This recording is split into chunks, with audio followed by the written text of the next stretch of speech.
Hyvää huomenta ja tervetuloa uuden videon pariin. Ja tässä videossa me reagoidaan tämmöiseen Fidget Spinner räppiin. Siis miksi joku ihminen tekisi Fidget Spinnereistä räpin ihan oikeesti. Keskittymishäiriön omaaville ihmisille tehty stressilelu ja joku neropatti päätti tehdä siitä räpin. Miksi? Mutta ennen kuin mennään itse videon pariin, niin käykää tsekkaamassa tää YouTube-kanava. Hienoa kontenttia löytyy, mä ainakin itse tykkään. Videon tarkoitus ei ole loukata ketään, ja eiköhän nytten mennä itse videon pariin.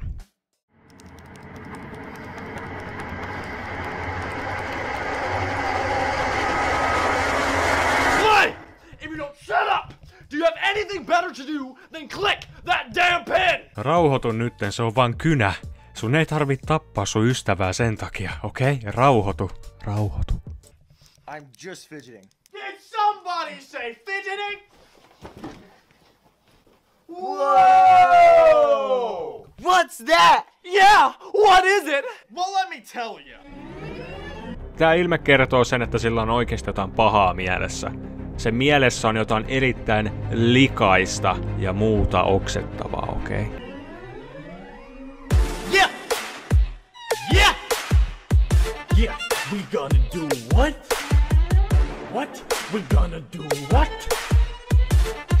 We got a fidget in this house. We fidgeting, you know we're gonna get it. Fidgeting, you know we're gonna get it. Fidgeting, you know we're gonna get it. We fidget, let's get it. We fidgeting, you know we're gonna get it. Fidgeting, you know we're gonna get it. Kelatkaa sitä, että kävelette esimerkiksi kadulla, menette vaikka johonkin kauppaan, ja te näette nää kolme sankaria Fidget Spinnereillä heilumassa pitkin esimerkiksi kaupan käytäviä. Kysymys kuuluu, että mitäs te siinä vaiheessa tekisitte?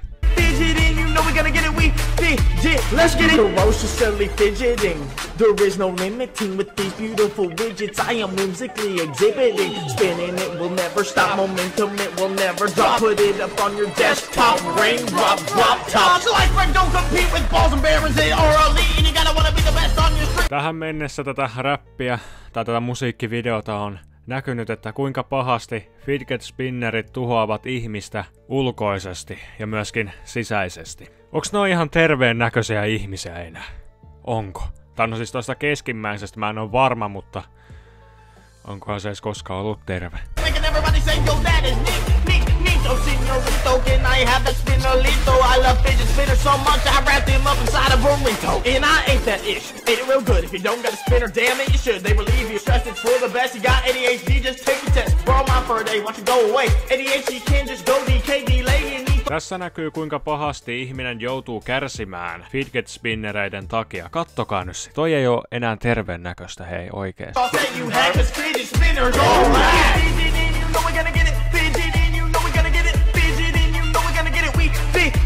Let's get it, we fidgeting, you know we're gonna get it. Fidgeting, you know we're gonna get it. Fidgeting, you know we're gonna get it. We fidget, let's get it, let's get it. It's Shawnee Sean dropping in on the second verse. Looks like the Chancellor has got a case of the fidget curse. He can't stop spinning, it's just the beginning and so addictive that it should be consenting and everybody should be getting it. There is no limit to why it's so riveting. Let's dance! Mä ajattelin, että mä voisin auttaa näitä pääsemään irti tästä kirouksesta, joka on nimeltään Fidget Spinner, mutta kuten näkyy, niin se on ihan liian myöhäistä nyt. Tääkin kaveri näyttää ihan siltä, että se olisi valmiin tappaamaan puolet maailman ihmisistä saadakseen yhden spinnerin.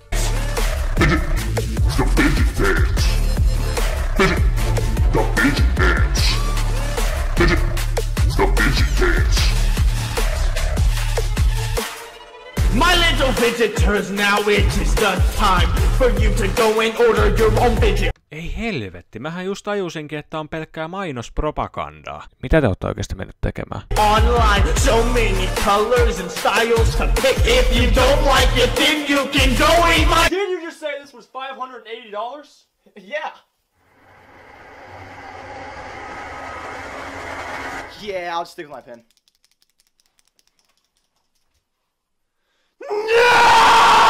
Oikeastaan video loppu periaatteessa siihen, paitsi jos tätä ei lasketa mukaan. Täytyy kyllä sanoa, että oli kerrassaan viihdyttävä ja mainio mainospropagandavideo, joka saa ihmiset muuttumaan hulluksi Fidget Spinnereiden takia. kyllä. Mutta joo, tää video alkaa olemaan mun osalta tässä näin, ja videon tarkoitus ei siis ollut loukata ketään, ei todellakaan, heitin vaan omaa paskaa läppää ja turhia mielipiteitäni, mutta jos piditte videosta, niin jättäkää ihmeessä peukku ylös, laittakaa myöskin kanavatilaukseen, jos ette ole sitä vielä tehneet, ja me nähdään sitten seuraavan videon parissa, se on sitten moro! Mä olen vitun tyhmä jätkä. Vittuilen kaikille internetissä.